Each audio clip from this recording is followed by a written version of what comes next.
Let me introduce former Lieutenant Governor of Delhi, Dr. Najeeb Jung, who joins me in an exclusive conversation on what's happening in the city. He also wrote an editorial today, and let me come to the point, sir. Do you think that Delhi is a victim of the administrative confusion in context of where the buck lies, where the buck stops? Karthik, I'll take a moment. Let me first condole on the tragic passing away of three young men, three young lives, and one person earlier also who died of electrocution. The nub of the problem is corruption.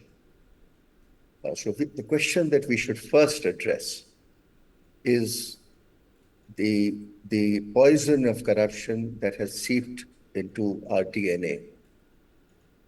The municipal bodies are corrupt from top to bottom. And so, till we can clean up this mess, you can have 100 committees, as these young boys were saying, because once the heat of this tragic moment is over, everything will be forgotten, as is the wont and as is the culture in our country. But let me suggest to you something very dramatic, even if it means a change of law and a change, if necessary, an amendment even to the Constitution. I think, and there are complaints against those who are corrupt, and we know them, I think all those against whom there are complaints or there are pending departmental inquiries, there should be an immediate narco test. We will know who is corrupt. This will send a signal across India that should there be a complaint, we'll do a narco test and you'll go to jail. That is the only way of curbing corruption, because people are not scared. You think that you can do an inquiry, I don't care. I'll get away with it. Inquiries take a long time. If you go to court, it's an endless process. I think the only way to do is this.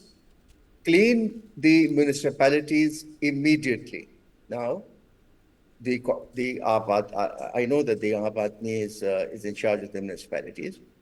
So was the BJP, and earlier even the Congress.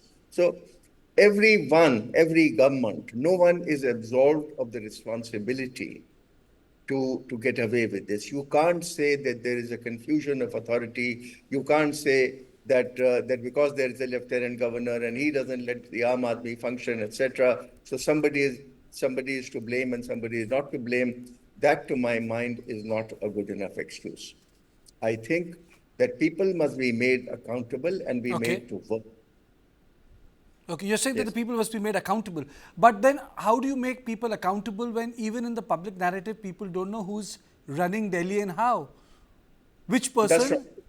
That is not true. That is a misconception which a lot of people have, because the Constitution as it stands is very clear. Article 239 of the Constitution makes it clear that Delhi is administered by the Lieutenant Governor, who is in charge of law and order, police and public order, police and land. The other subjects, and that has been clearly enunciated by the Supreme Court also, rest with the state government. If the state government and the lieutenant governor are not able to get along for different reasons, then the problem is not in the law. The problem is in personalities that should learn to live with each other. Having said that, let me also say that now that this controversy has come up, and there's a big question mark whether Delhi should continue as a union territory or it should be made a state, that controversy should be set at rest. I would imagine that the union government should have a fresh look at Article 239 and see whether a statehood is in the offing or whether that should be put to bed forever. And then look at measures on how to ensure that there's better coordination between the office of the Lieutenant Governor and the Honorable Chief Minister. Let me also say that prior to 2014, when Mr. Kejriwal, was it 2013? I can't remember, 2014. Prior to the time that Mr. Kejriwal came to power, Delhi has been administered earlier by the BJP and for 15 years by the Congress under Mrs. Dikshit. Of course, there were disagreements between the Lieutenant Governor and the elected CM, always. But such disputes were never that they would be in public domain or that the working relationship would be jeopardized. So I think personalities are involved in this case. Let's not blame the system. I think that if the system is to continue, then the personalities have to look at themselves and find a working relationship between themselves. Otherwise, like you are saying, the victim is Delhi. Of course, the current situation is far more serious because the Chief Minister is incarcerated in jail. And that makes the situation very, very serious because you can't have a Chief Minister in jail functioning. And I believe that Mr. Kejriwal has reasons to not resign. I think he has legal reasons, and I also think he has moral reasons. But having said that, there is a practical problem, and the practical problem is that the Chief Minister's constituency is just not the constituency that elects him. The entire city of Delhi is his constituency. So there are constituents and people who must see their elected chief minister. In your opinion, sir, should Delhi have a new chief minister for a proper administrative functioning? I didn't get your question, sorry. Do you think that Delhi should have a new chief minister, functional chief minister? No, I'm not saying that. What I'm saying is that at the moment, with a chief minister in jail, you will have, it's impossible to function. Correct. I would say, speaking as objectively, that however good moral grounds Mr. Kejriwal has, he should let somebody else take charge till the moment he comes out on bail.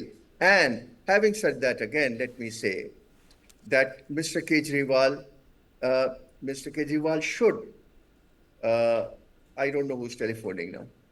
Okay. Hello? Mr. Jung, there are two things you have mentioned in the editorial. One was the Balakrishnan report of 1987. I'll come to it a little later. A lot of people say that, there are institutions in Delhi. For example, when we talk about the old Rajinder Nagar episode, you have UPSC aspirants studying there in basements. You have been the Lieutenant Governor of Delhi. Why can't we utilize public libraries to help out students? Why can't we revitalize them? Karthikeya, I was coming to that problem because I think that we have been very lackadaisical, harsh, unfair on the young boys and girls who come to Delhi to make a life for themselves. The problem is not germane just to Delhi. I mean, it's happening in Rajasthan. We hear of the suicides in Kota. It happens in Mumbai. It happens in Madhya Pradesh and other states. These are young boys and girls with fire in their belly who are coming to get selected in jobs which they aspire to all their lives. And not only them, their parents aspire them to get into these so-called big jobs. We are letting them down because they are being administered by an unregulated industry. The first thing they have to do is to regulate this industry. Number two, I think that the government, the first thing they must do is go into building huge hostel facilities. The selection to these hostels can be tough. There can be a mechanism. But the government must take responsibility of making sure that these young boys and girls who come are housed with honor and respectability and in decent comfort. I can agree that you can't house everyone. There are lakhs of them. But let's make a start, number one. Otherwise, the other thing which I wanted to say is the question of libraries. All these residential facilities can have very good libraries. Delhi has a tradition of great libraries. The Lala Hardayal Library, the Delhi Public Library, they have been outstanding libraries. And what has happened in the last 20 years, Lala Hardayal Library is dying. It's almost dead. I don't know about the Delhi Public Library. I haven't been there for some time. But we must energize these libraries and have many more. And what you can do, government has schools, the state government has schools. In the afternoons, you can have classrooms and you can put your books there and children to go and study rather than go and study in these halls. So government can make available schools that do not function in afternoons, that don't have evening classes for these students. Now, these are all things which must be thought through. The tragedy, Kartikeya, is that you're talking to me today and the government is setting up a committee today. In a week from now, let me tell you, and I guarantee this matter will be forgotten. And that, unfortunately, has become our culture. You wake up when there is a tragedy, you weep over it, and in a week it will be forgotten. So let the lives of these three and the fourth also not go in vain. Let the government, rather than looking at who is accused and who is not accused and punishing and not punishing, that will happen. But let the government look at a long-term solution to solve for these young boys and girls who are living just not in discomfort, they are in pain. They are living a very unhealthy life. We are playing with their health. Mr. Okay. Jang, you know, the politics cannot be discounted. Is it correct to say that this adversarial approach has become even more intense because BJP feels that they can come back to power in the state after 25 years? Look, I don't normally comment on political matters, but let me be upfront that I think with Kejriwal staying in jail, the BJP having won all the 7 seats, they certainly smell power. That if there are incidents like this, to the embarrassment of the AAP government and a dysfunctional Delhi government, then the elections are not far. They are, I think, next year. And therefore, you can, and you have 7 MPs. So, of course, if gaining power is part of the game, then why not? They smell power. You referred to Balakrishnan report of 1987. Why? I mean, does it hold a mana in terms of resolving issues? No. The Balakrishnan, there's always been this this talk that Delhi should be a state, should become a state or not become a state. That's the point. And so government set up, Mr. Balakrishnan was a retired civil servant, a very senior man, and he traveled the world to come to a conclusion. He went to Japan, he was in Washington, in London, and he gave the examples of all these capitals, which were not states, which were exclusive territories under the central government. And based on that and based on the copious interviews that he had, he gave a report that Delhi should continue as a union territory. Now that is not, that's not cast in stone. It is only indicative and it's a suggestion, but the system has continued. And the system has continued not so much because of Balakrishnan. It has continued because Article 2239. So unless you look at 239 and come to a conclusion, and even the Supreme Court has not looked at it in the sense that we are talking, because this was put up to the Supreme Court when Kejriwal went there, and the Supreme Court said that the Lieutenant Governor shall continue to be where he is, and the system will continue to be as it is, except that in the case of services, they referred it to a larger bench. So I don't know. I would imagine that it's time for union government to set up with very experienced minds and perhaps look at the problem afresh. After all, Delhi was a union territory when it had a population of 25 lakhs or 30 lakhs or 50 lakhs. Today we are going into 2.5 crores or 3 crores. So maybe it needs a change. Also, I think the first change that has to be made is have a fresh look at the 3 municipalities. 2 of them are financially not viable. The north and the eastern municipality is not financially viable. They can't pay salaries. Good hospitals are suffering. Schools are suffering. Only the south municipality is financially viable.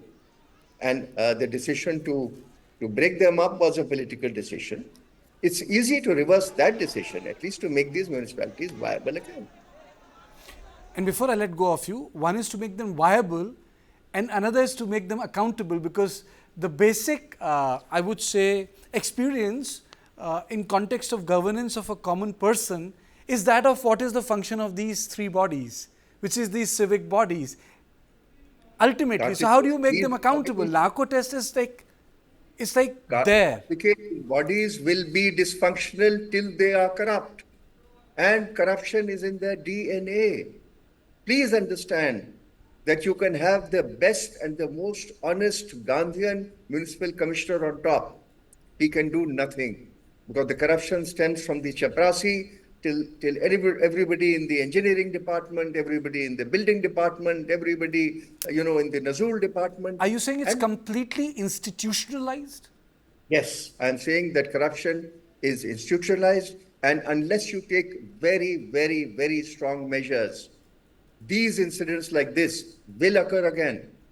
And unfortunately, as I said, it is our given that in 10 days' time you will forget it. Every year you have water problem. Every year it is increasing.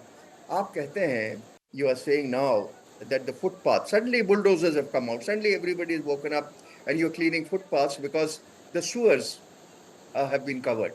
Now tell me, do you have the courage to clean up the footpaths in Vasant Vihar? Do you have the courage to go and clean up the footpaths in Defense Colony, where even there the sewers have been covered? So you will do it today in Rajinder Nagar because the incident has occurred. But will you do it in posh colonies? Absolutely, No? sir. I just couldn't agree more. Not even this encroachment. I mean to say encroachment. Even the poshest of the colony, you have so much of encroachment that the people have to use the road to walk, and the pavements have been taken over. Well, we can have a separate discussion on it, but thank you so much, sir, for pointing out the basic issue, which is corruption in public life, lack of accountability, and inability of the... Not only in public life, also in civil service. And in civil service, and inability of the state to make them accountable. You have given an example. You have suggested that there should be a narco test. I would say that most important thing is that there has to be some sort of an implementation of a policy whereby civil servants or politicians who are in charge of important functions must feel that if something goes wrong, they will be taken to task. Thank you so much, sir, for joining me in this show.